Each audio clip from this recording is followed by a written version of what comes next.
So, what is up, you guys? It is your boy, Brett the Biggest here. Welcome to another video. In today's video, we're going to be making a video I kind of wanted to make during August, but I didn't. Man, I just wanted to make this video on Saturday and Sunday, but that didn't happen. So today, we're going to be making the video of why I think that the Bills are not as good as a lot of people think that they are. Now, before we get into the video, it is not because I hate the Bills. I honestly would love them to go to a Super Bowl, man. The fact you've lost 4 Super Bowls in a row is insane. And I'm not mean by, oh, they just made it to 4 Super Bowls in a row. No, I mean by year after year after year after year, they lost the Super Bowl. That is ridiculous. You could say that might be a little scripted in my opinion, but that's kind of ridiculous. The fact you missed 4 Super Bowls in a row has to be incredibly painful for Buffalo Bills fans. And, well, obviously, again, you also actually make it to a Super Bowl, which there are some teams out there that have yet to even make it to one. And also, again, actually made it to multiple of them. So, I mean, at least you got that, so hey, that's a good thing, I guess. But again, that's it. So, yeah. But anyway, again, I am not a Bills hater. I just don't think they're actually good. And anyway, let's get down to why do I think this team sucks. And it starts literally with Josh Allen. I think he is one of the most overrated quarterbacks in the NFL. Everybody says, oh, he's going to win MVP. He's going to win an MVP. Well, he's a candidate to winning an MVP. I'm sorry, but ever since when Josh Allen has been going MVP. Oh, wait, hold on a minute. This is when he started to try to get to MVP. When Stephon Diggs literally came to the Buffalo Bills. So, if you guys look at the PFF grades, which, yes, I went to statistics to this video, and people might be a little mad about this, but he was 69, 68 PFF grades. It went to the 90s ever since Stephon Diggs went there. So that's something I have to point out. Well, did he have no receivers? That is a good point. Yes, he did not. But did he also But that doesn't really mean anything to me. If Diggs, who in my opinion is a top 5 wide receiver, and, let me just give you an example about, a world where they don't get Stephon Diggs. So let's say, for example, they don't end up getting Justin Jefferson. Would honestly just be better, so why not? So let's say, for example, they go, I don't know, draft Brandon Ayuk. Let's say that. Who is significantly worse than Justin Jefferson and Stephon Diggs. No offense. He's still arguably a top 15 wide receiver in my book. But let's say they get him and Gabe Davis. Let's say that. Their offense, no offense, would be significantly worse. Is it because we're taking the number 1 overall receiver for Brandon Ayuk? That's a good point. But let's also just throw out there that instead, they actually get a better running back. So let's say in the 2021 draft, they traded up to get Najee Harris. Let's say that. Yes, is he not, amazing? No, but is he better than what the running backs they had ever since Josh Allen was there? Yes. So let's just say that as well. But they also get all of their current players, It's a little complex, but this is a fictional reality. He would not be as good as a lot of people think. The one reason why you could criticize of why he sucks is just because he's never had a good running back before. Which, yes, that's a good point. But at the same time, that is not an excuse. I don't really take poor excuses like that. Oh, I don't have a good running back. If you're supposed to be in an MVP race, I'm expecting you to be an MVP, right? But that is just not what he is, man. Josh Allen, like, no offense or anything, I still think he's a good quarterback. Is he top 5? I don't know, really. Let me list you what are my top 6 quarterbacks. The quarterbacks that can arguably be into the top 5, in your opinion, orders. Patrick Mahomes, number 1. Joe Burrow, or it's Josh Allen, some people, number 2. Then, here comes against the interesting parts. It's kind of a mixture to me to Jalen Hurts or Lamar Jackson. Because ever since, like, Lamar has been, well, since the season started, Lamar has literally looked like an MVP so far. So, it's a little difficult for me, but I think I am going to pick Lamar in this case, and then Jalen Hurts, and then Josh Allen, and then Justin Herbert.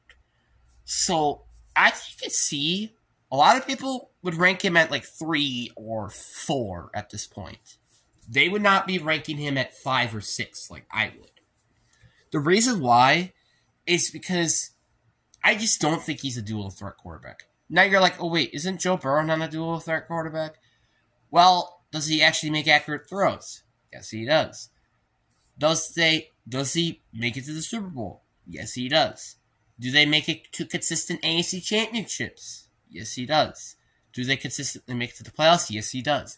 You see, that's what Josh Allen kind of doesn't do. Josh Allen, yeah, he consistently makes it to the postseason, but AFC championship games, no, he doesn't. And that's just a problem. That's a problem, and it doesn't really seem like they're trying to address. You know what's another problem that they don't decide to address? Their defense. So I'll talk about that later. So yeah, you can see Josh Allen is a very overrated quarterback, in my opinion. And yes, he is still a good quarterback. No offense to all the other division people out there, but I think Josh Allen is still a good quarterback. Do I think he's a top 3 quarterback? I don't think so. Top 5, maybe, but again, that's really all I would say. Like, if I could maybe rank him, honestly, it would be 5th for his ceiling, 8 at his floor. That is a little bit of a yikes, to be honest with you. Especially if you're looking at other players. And also one other reason why I think he is just not a bit of a deserving of a top 5 quarterback. It is the lack of consistency. Now, there's going to be like one game where he can have like 5 touchdowns. Then the next game, he ends up with 1 touchdown and 2 interceptions. That's the problem, and that's what Josh Allen is. He's lack consistency. And it is just ridiculous the amount of times that people say that Josh Allen is a good, well, top 5 quarter or top 3 quarterback, I should say. No offense or anything, but that is ridiculous. That is genuinely ridiculous. And I just criticize it. So, yeah. But also, let me look at one of the main reasons why I consider this team. Well, obviously, I less consider it because because the Giants haven't had a good year so far. I think one of the reasons why this team is overrated is because they have Brian Daboll as the offensive coordinator. That was, I think, one of the biggest problems with him is that he, like so far, I mean, like, obviously out of the 2022 hirings, I think, he might be the best hiring so far. I mean, like, what hirings did you had? You had Kevin O'Connell, who's also a wait and see with this year. So, but, I mean, and also Brian Daboll did beat him, so something I gotta mention. Todd Bowles, like, it kind of just seems like most of the hirings were like, they had, like, this is going to be their year that they're going to be good, or last year was the year that they were good, so far in that matter. And so far, it's kind of been that. So I can't really say that. But Brian Daboll had the most successful career as a head coach so far. He made it to the postseason. He won a playoff game. And yes, they did get demolished during the NFC divisional round. Yes. But they were also going against, in my opinion, who should have been the Super Bowl champions. So you can't really blame yourselves that much for it. Yes, could they kept it close? Probably. But they were also lacking talent thanks to Gabe Delman. So, just gotta mention that. So, you have that. But as your offensive coordinator, and yet the limit you make it is to barely missing out to the Super Bowl. Not winning it. Winning the AFC Championship game. That is a bit of a problem. That should be a bit of a problem for a lot of players. And just Bills fans in general. The fact that you had him as a defensive coordinator, doesn't that make a little bit of a concern that you may be a little overrated? No offense or anything, that matter. So, and now we're also going to look at the running back position. Yes, I'll be pretty much going order by order. This one is a short and sweet one. They don't address the position. Like, seriously, it does not seem like they address this position at all. Like, I mean, I guess they kind of have in most of the years, besides 2021. So let's just go from 2019 all the way to 2023. Let's just say that. 2019, they went and drafted Devin Singletary. As that pan out? Well, he was already out of the team. And now he's a backup running back for the Houston Texans besides Dameon Pierce. So, that's not been so great so far, hasn't it? 2020, they went and drafted Zach Moss. Surely he got traded to the Colts, which so far he's been looking pretty good. So that's also another red flag with this team. Trading players that are just a little too early to trading for. 2021, they did nothing, like I said. 2022, they went and got Neighbor Hines. And also drafted James Cook. None of them looked that good in 2022.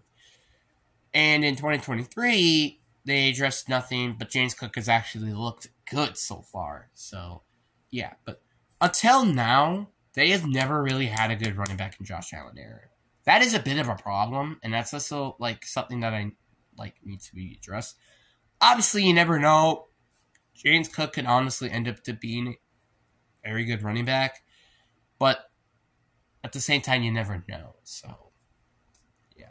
Now let's go look at the tight end position. I think I already talked about the wide receiver position enough, but I think I will talk about it a little bit more. I think without Diggs, your receiving core is honestly garbage. Total garbage. And that is completely a big problem. Especially with this draft. When there was no receiver until it took in 20 when the Seahawks drafted one. That's ridiculous. You should have figured they would have went all in trying to draft a wide receiver to hopefully help Stephon Diggs. What did they do? Nothing. They drafted the tight end. I'll talk about that later. It really makes no sense to me why they didn't go and try to draft a wide receiver. Heck, they didn't even draft one in the second round, but I think they did took Lascivious Torres, which that was also a very good pick. But the problem is that wasn't a bigger need than getting a wide receiver, in my opinion. So yeah, you're ending up with Diggs, and then you have Gabe Davis, who's lacking consistency. Same thing with Josh Allen. Hey, that's one player that has a common thing with Josh Allen. So, yeah, that's a good thing. But, yeah, Gabe Davis, he can be elite, honestly. If he could just be consistent. That's the problem, is if he can be consistent. That's the problem. And I don't think he's going to be consistent, which is very unfortunate, because that was... where you got him was a pretty good steal in the 4th round, so just gotta throw that out there. So yeah, short, sweet, and they don't address the position. Outside of Diggs, your receiving core is literally garbage, which again, Diggs is going to start to progress soon, so that's something I need to mention. And Gabe Davis lacked consistently being an elite receiver. So there you go. That's your problem. But then you have the tight end position. One of the most weirdest situations I've ever seen from a tight end position.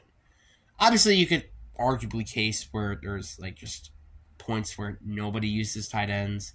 But I think it's starting to be noticeable that people are using their tight ends. Like the 49ers, the Kansas City Chiefs, the Baltimore Ravens. Those teams are using their tight ends. Bills are in an interesting point. They drafted Dawson Knox, I think it was 2019 or 2018. I don't remember which draft. It was one of those two. And he's been a solid tight end. I'm going to admit he's a solid tight end. And then all of a sudden, in 2023, which no offense, this is a loaded tight end class, literally. They went and drafted Dalton Kincaid. Now, I'm not going to argue with it because, again, Dalton Kincaid wasn't even expected to even fall at 26. So I will give them that.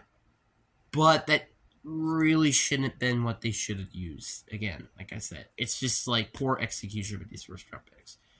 And you know what? Before we move on to the offensive line and most of their defense in general, let's look at picks, draft picks over the past 4 years. So let's look ever since 2020. Let's see who are starters. You have Gabe Davis, Dalton Kincaid, right? Lascivious Torres, Spencer Brown. Then on starting defense, and again, these are just the top of my head, Kyler Eram, right? Gregory Rousseau. And I think that's it. I mean, I don't know. Again, this is just at the top of my head, so don't blame me. I think that's it, though. I think that's it. So those are 6 players that are started. The only players that I honestly think in the past 4 years that has anything... Actually, did I mention James Cook? I don't think I did. So 7 players. Who has actually been good? Gabe Davis, Gregory Rousseau. That is a bit of a problem. That is a big problem, and that is one of the reasons why they just haven't made it to the Super Bowl, is the lack of actually drafting good players. Obviously, again, 2023, we still have to wait and see, and same thing with 2022, but 2021 and 2020 has not been that good yet. Like, Gregory Rousseau, yes, he's been amazing, but that's about it on their defense, and I'm pretty sure their second-round pick, and Carl Bashman, isn't even on the team anymore. And then in 2020, the only players that are even remotely interesting were, again, it was Gabe Davis and Zach Moss. And Zach Moss was traded. So, that says something. So, yeah, their team has not been doing that well so far. And that is honestly a little disappointing. And you just can't keep relying on players that you have in free agency. Because if you keep doing that, your team is going to suck. Like it's been. It sucks. So if you keep trading / signing players to build your team, that is not how you're going to win a Super Bowl. No offense. Like, you can have the best free agency class for the next 3 years, and you're still not going to win a Super Bowl if you're going to have, like, the worst draft out of every team. That's, like, again, just a problem. Like, if you can't draft players, you're going to get you're not going to have a fun time. Best example is the Tennessee Titans. They have not been drafting any good players ever since they drafted Jeffrey Simmons and A.J. Brown. None of their players have been particularly good, and that's a bit of a problem. Especially right now, because, well, if that, let's say, I don't know, they have like a couple all-star players, this team will probably still be Super Bowl contenders, which they haven't been since probably 2020. So that's like a very big problem with this team. Not the Titans. We're talking about the Bills. It's just a poor drafting. Obviously, yes, they have drafted players in like the Titans, but that's the problem. Barely. So that's a bit of an issue. Now, let's go on to the offensive line. Honestly, one of the more underrated needs, I think, with this team. Dylan Dawson is good, but like that's kind of about it, I think. Mitch Moore, Spencer Brown, they have some potential. Same thing with Lascivious Torres. But that's kind of about it with this team. There's potential, but there's not a lot to work with. Dylan Dawson's getting up there in age, and same thing with Mitch Morse. Spencer Brown has been okay as a tackle, and Lascivious Torres is what you literally just drafted him. That's a problem. They kind of need to address on getting more. like, middle-of-the-age offensive linemen. Like, the best example was to try to go get Orlando Brown Jr. He was 26. Obviously, again, they didn't really need a left tackle, but they kind of needed a right tackle, so why not just move one of them to right tackle? That could also work. Or try to go get Jawan Taylor. I mean, that was also another good move that they could have decided to do. But they decided not to. Which maybe, who knows? Maybe they did try to decide to get him, but they didn't. So, who knows? But also seeing how Jawan Taylor's been so far, probably that hasn't been great so far. Then let's talk about this defense, which they have very good players. Don't get me wrong. So it is really some of these players that really slow this team down. So let's just say a world where all of these players are the following: Matt Milano, Micah Hyde, Jordan Poyer, and Tre'Davious White, and Greg Rousseau, and Von Miller. I think so. Let's see here. Let me just recap real quick. Von Miller, Gregory Rousseau, Matt Milano, Tre'Davious White, Micah Hyde, and Jordan Poyer. Those are 6 players, right? That I named. So why does this defense still suck? It is because of their corners. This is a thing that I feel like a lot of players are. I mean, I think a lot of teams might need to know. I think it's better if you have more good players, like just good players in general. Let's say your entire team is filled with 80s overall, like your entire team, even the nickel and the backups, rather than having let's say 6 99s, one at quarterback, wide receiver, defensive line, linebacker, corner, and safety. And then the rest of your team is early 70s, mid 70s, or even late 60s. See, that's a problem I think with the Bills team. Is kind of well, I mean, I don't know. But anyway, yeah. So, again, their defense is good, right? It's just the lack of depth afterwards. After those 6 players that I just named, which, by the way, 3 of them are in their 30s, and Tre'Davious White is kind of inconsistent, and Matt Milano is about to be in his 30s. The only player you have for the long-term future is Gregory Rousseau. And again, Tre'Davious White, but he's also injury-prone, so I'm not going to include him. And he also hasn't been good since, 2019 or something like that? I don't know. So, yeah. The only long-term player that is actually good on this defense is Gregory Rousseau. And that is a bit of a problem. And that's the problem with this team. It is the lack of actually drafting good defensive players. 2022 has been an amazing draft in terms of drafting defensive players.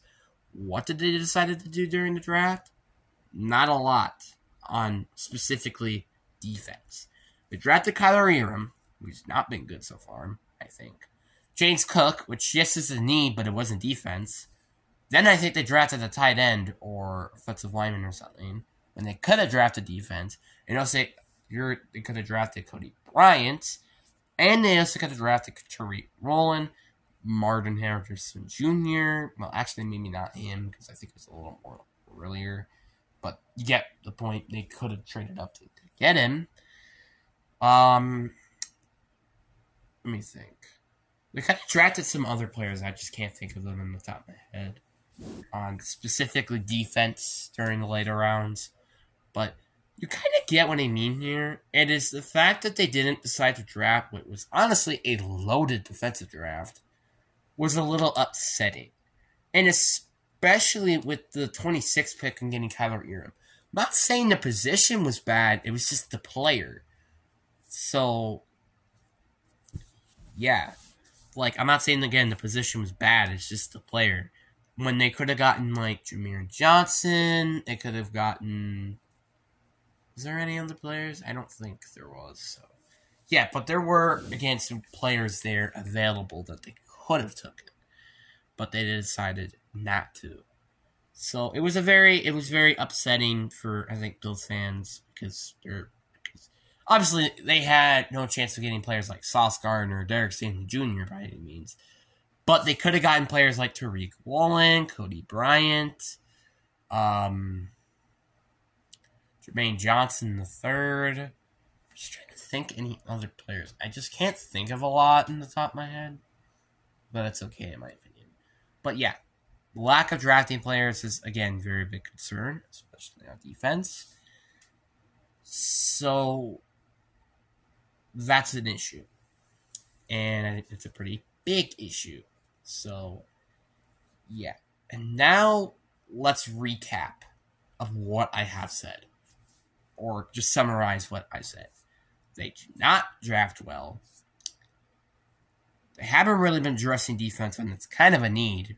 But when they do, they aren't panning out. They haven't addressed the needs on offense by any means.